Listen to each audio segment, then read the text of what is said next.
అస్సలాము అలైకుం రహమతుల్లాహి వబర్కాతుహు. ముస్లింస్లు అందరికీ తెలియపరచటం ఏమనగా, మీరందరూ ఆలోచించాలా.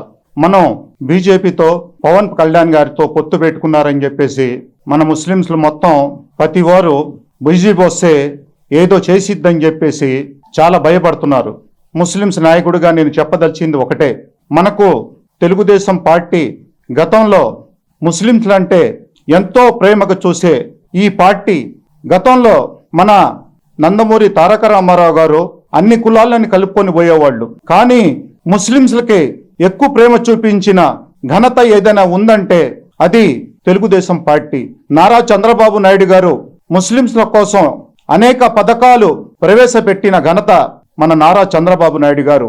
ఆయన ప్రభుత్వం వచ్చిన తర్వాత ముస్లింస్ల కోసం ప్రత్యేకంగా ఎన్ని పథకాలు పెట్టారో మా ముస్లింస్లు మొత్తం ఆలోచించాల.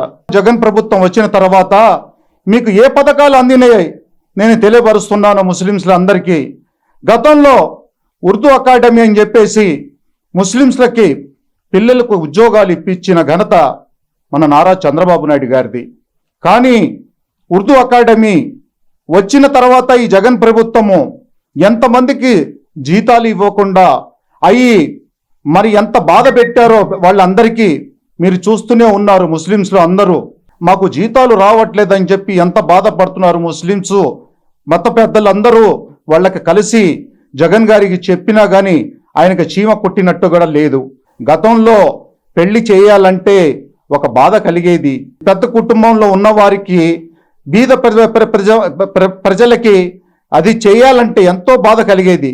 కానీ నారా చంద్రబాబు నాయుడు మనసుతో ఆ ప్రవేశపెట్టిన పథకం వలన ఎంతో మందికి పెళ్లిళ్ళు జరిగినాయి.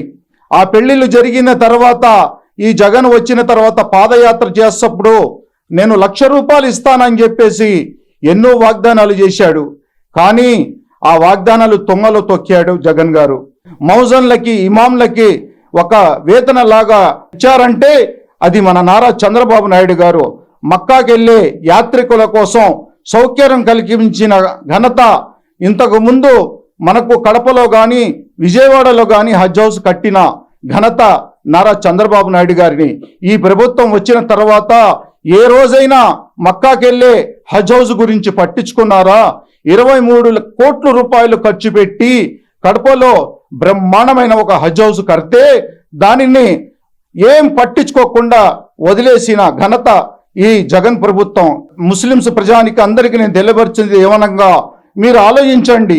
మీరు ఆలోచించి మీరందరూ చంద్రబాబు నాయుడు గారు రేపు మళ్ళీ 2024లో ఆయనకి ముఖ్యమంత్రి చేస్తే ఈ ఆంధ్రప్రదేశ్ ఎంత డెవలప్ చేస్తారో మీ అందరికీ నేను తెలియపరుస్తున్నాను. కాబట్టి ఈ ఓటు అనేది ఒక ప్రజా హక్కు మనది. ఈ ఓటు హక్కుని మీరు ఉపయోగించుకొని 2024లో చంద్రబాబు నాయుడు గారికి తప్పనిసరిగా ఓటు కడతారని తెలియపరుస్తూ సెలవు తీసుకుంటున్నాను. అస్సలాము అలైకుం రహమతుల్లాహి వబర్కాతుహు.